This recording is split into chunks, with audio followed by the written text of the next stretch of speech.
Hello and welcome to another episode of Pixelbox, and this one I believe should be another donation.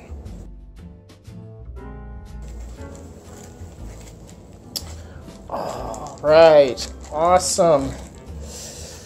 Yes, so this is one that I have been super looking forward to. So actually, yeah, this is a GeForce FX 5200 Ultra, and this is a reference design by EVGA. And this could not have been a more fantastic donation, because this actually comes from our Discord server, the Pixel Talk Discord server, and I'll leave a link down in the description for that. It's absolutely open for anyone to join. And what's really cool is a user on there by the name of Dweller found out I was looking for one of these, and I was about to pay top dollar premium for one. And then he spoke up and he said, "Hey, I have one, and if you want it, I will send it to you." And look, it's already here. So that was like a few days ago. That's actually kind of amazing. So that's really exciting, and he even packaged it really well too. So this is really cool because if you remember in a previous Pixelbox episode, I had bought a 5600 Ultra, mistakenly thinking it was 5200 Ultra because I didn't look at the pictures closely enough, and the listing itself was mislabeled as 5200. But this is a good one to have because I've already done a video about the 5200 64-bit, the one really low-end version of the 5200, and a lot of people swear that the card is capable of so much more. Well, we'll find out. This is the very best that the FX 5200 can get, the Ultra variant. And yeah, I'm going to be addressing some debates and some questions and theories about this card in a future video, so stay tuned for that. In the meantime, let's go ahead and test this sucker.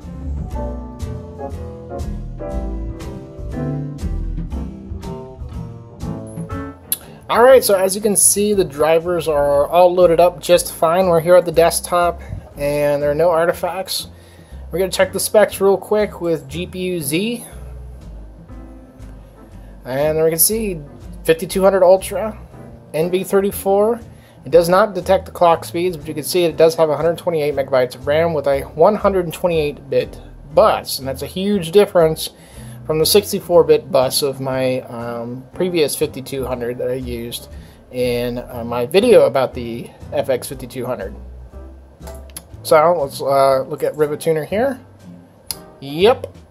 In 3D mode, it runs at 325 megahertz. 250 megahertz is typical of just the vanilla 5200. And those cards typically only have a memory clock of 400 megahertz. Of course, that's the effective clock for DDR.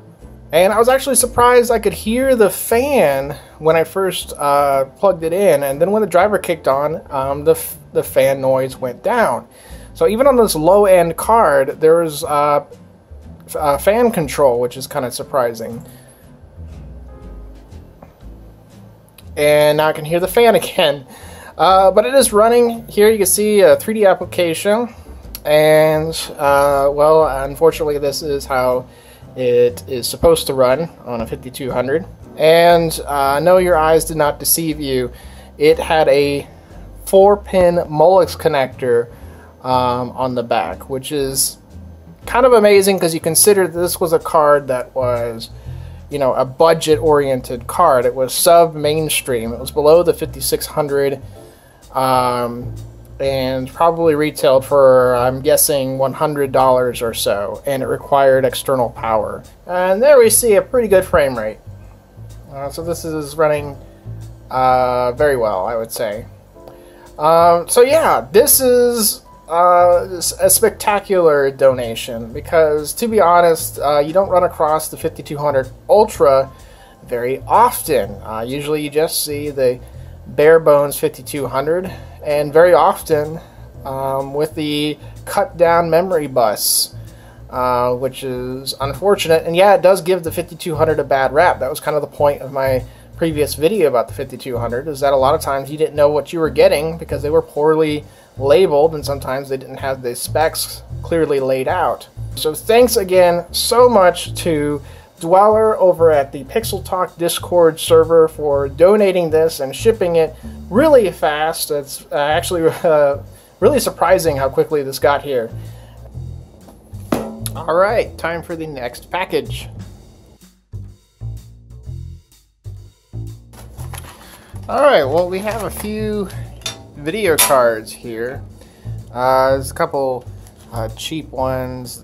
This one, I had to look it up when I saw it on eBay, but this one is just a regular TNT, 16 megabytes, and this is, of course, a Vanta 16. Yeah, so the TNT I could probably use for some things, but the big one is in here. So this is a GeForce 256, the original model, 32 megs with SDR memory. So this would be officially the very first GPU. I already have a couple different ones, and actually let me go ahead and bring those out. So this is what I was using as the as a GeForce 256 SDR before. This came in a big giant box of computer scrap parts, and it's actually a Quadro SDR that I resistor modded on the back to be a GeForce 256. But it's not completely the same as a normal GeForce 256. It has 64 megabytes of memory, and then the other one that I have is actually the first one I bought, which was this one right here, which is the same as the original, but DDR, and also it has SGRAM memory modules on it, so that's cool. So these are both Creative Labs. You can see up here CT6960 and 6970. So that's really cool that I have both of these, and they have the same amount of memory, so I can do direct comparisons in terms of performance between them. All of that is dependent on whether or not it works. So leaving these two aside for now, I'm going to go ahead and test this right here.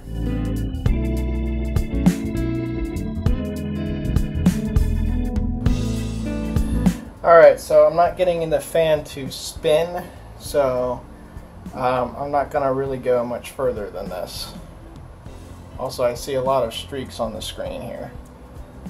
Alright, so what I'm going to do is I'm going to swap the fan from this card, this is the TNT2 Ultra, with this one, and then I can actually proceed to install the driver and do 3D tests.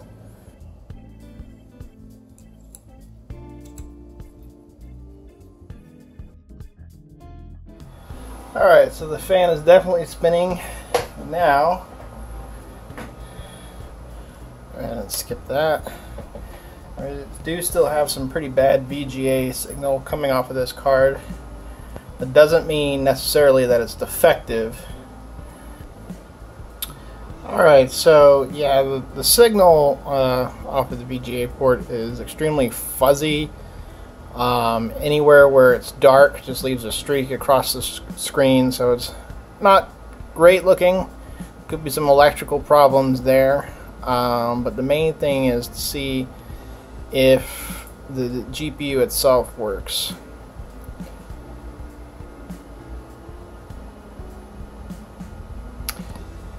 Yeah, there you have it. It's rendering 3D. Awesome. Alright, so you can see it managed to finish the entire test. We got 4576. And as you can see on my modded Quadro, it got 4573. So having twice the memory obviously doesn't make a difference in 3D Mark 2000.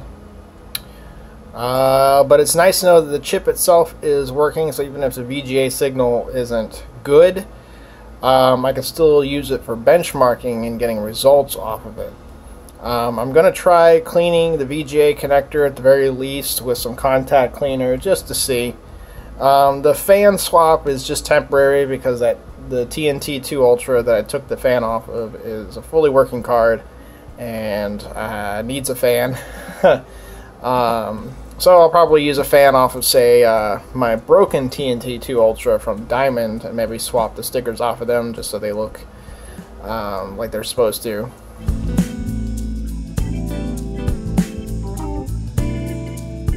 And just as a side detour, this is my desk, and it's gotta go.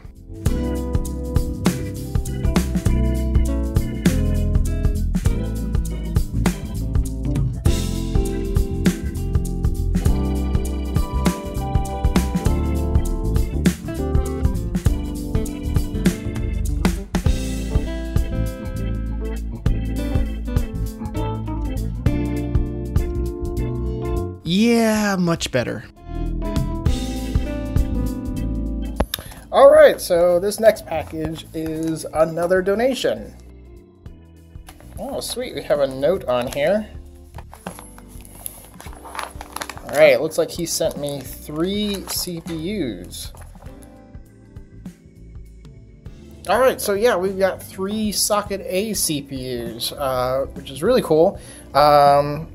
He sent me a message after my last Pixelbox episode when I got my Athlon XP 2400 Plus that I used in my Windows 98 build.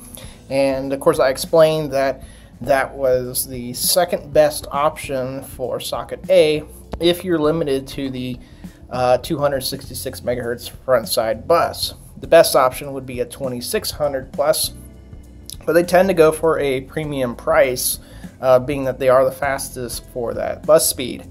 And yeah, he offered to send me a 2600 Plus for free, which is freaking awesome. So I think I'm going to go ahead and put this into my Windows 98 system, but I wasn't expecting the other two here. This one is a Barton CPU. It's actually a 3200 Plus, so this would be the fastest Socket A CPU, period, which is pretty awesome. I mean, if I get a motherboard that can support the 400 megahertz front side bus, like say an Enforce 2 board maybe, I can do some really cool things with that. He also sent me another one that's pretty unique. This is a Geode processor, an NX 1500, which he said in the note runs at stock 1 gigahertz, but can apparently do 2 gigahertz easily.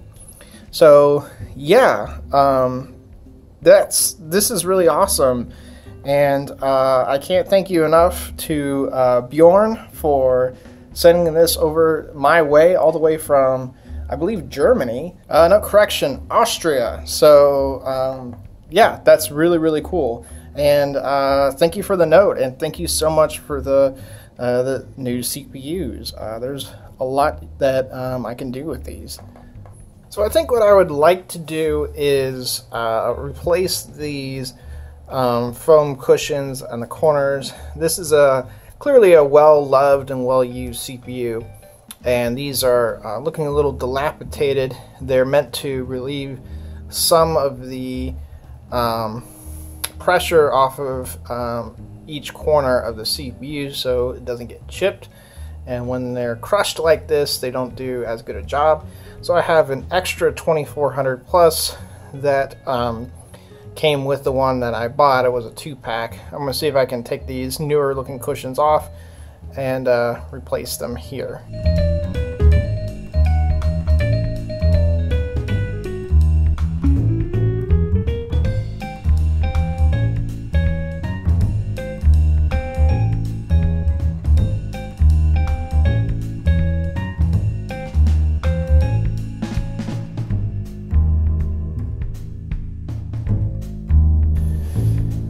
Unfortunately, the pins are quite bent. So it's going to be a little difficult to get this thing in.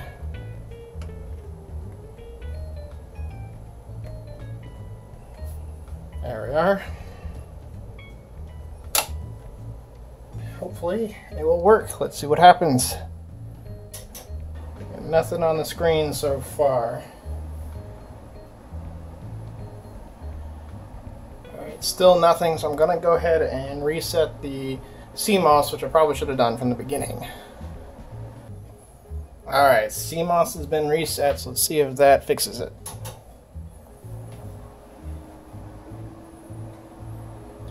Nope, unfortunately not. So, this may be a bad CPU, unfortunately, but it's not a really big deal anyway, because I have a perfectly good processor with the 2400 plus, so I'll just put that back in, worst case scenario, and no loss. But, I mean, thanks again for the donation, regardless. It was very generous of you, and let's move on to the next package. Alright, and now we got another package from eBay.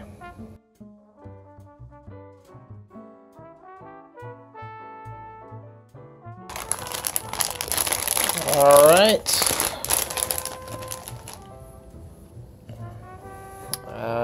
Here we have a GeForce 7800 GS AGP. This is a pretty popular card for people building AGP systems. The one, fairly modern GPU. This is not a native AGP card, obviously. So uses the bridge chip, which is going to be underneath the heatsink. So yeah, got a pretty good price on this one. It was only $30, and normally they go for, well, 100 plus as of late. So yeah, it's pretty popular, even though it's not the fastest AGP graphics card there is. And but it will be good to have it to add to the lineup of AGP cards. Testing, a range of the fastest AGP graphics cards available. So I'm going to go ahead and test this one out.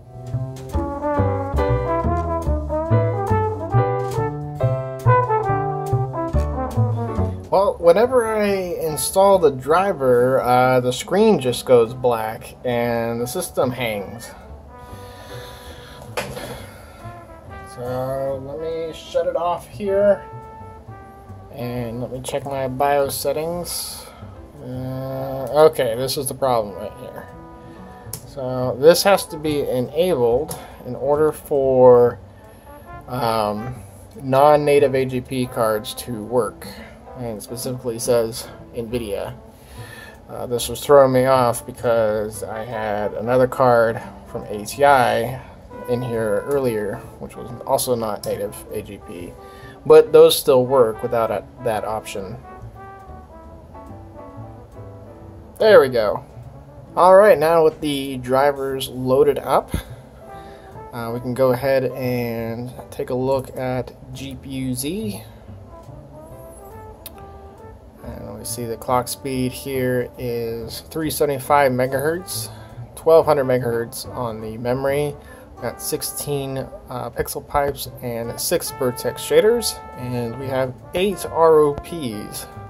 Which is half of the usual amount for a full 7800 GTX. Alright, core temp is 41 idle.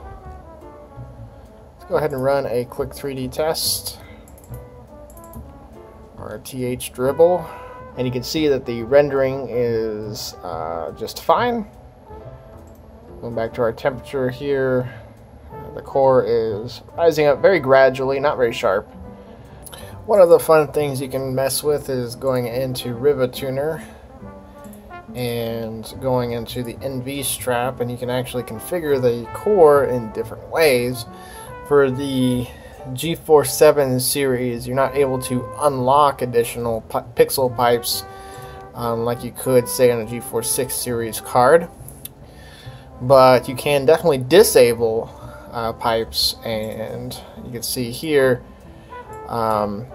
there are now 8 pipes and 4 Vertex processors, which then lowers the performance quite a bit, as you can imagine. So here you can see now it's running in the high 50s, whereas before it was the high 80s. So yeah, that's kind of a neat thing. You know, if I wanted to, say, simulate a different card, I can mess around with that. That's something I did back in the day in the early 2000s as well. A lot of people did, especially with the GeForce 6 cards, NV40 based GPUs. So yeah, that's awesome. This card is working perfectly, and that'll be a good one to add to my growing AGP collection. We got some really good stuff in this episode of Pixelbox Haul. Some CPUs donated, as well as a graphics card donated as well, and some good stuff from eBay, as always. So yeah, thank you so much for watching. And remember, if you have anything that you want to offload to the channel you think might be interesting to cover, you can always shoot me an email at pixelpipes@gmail.com. And yeah, we'll see you in the next one. Stick around.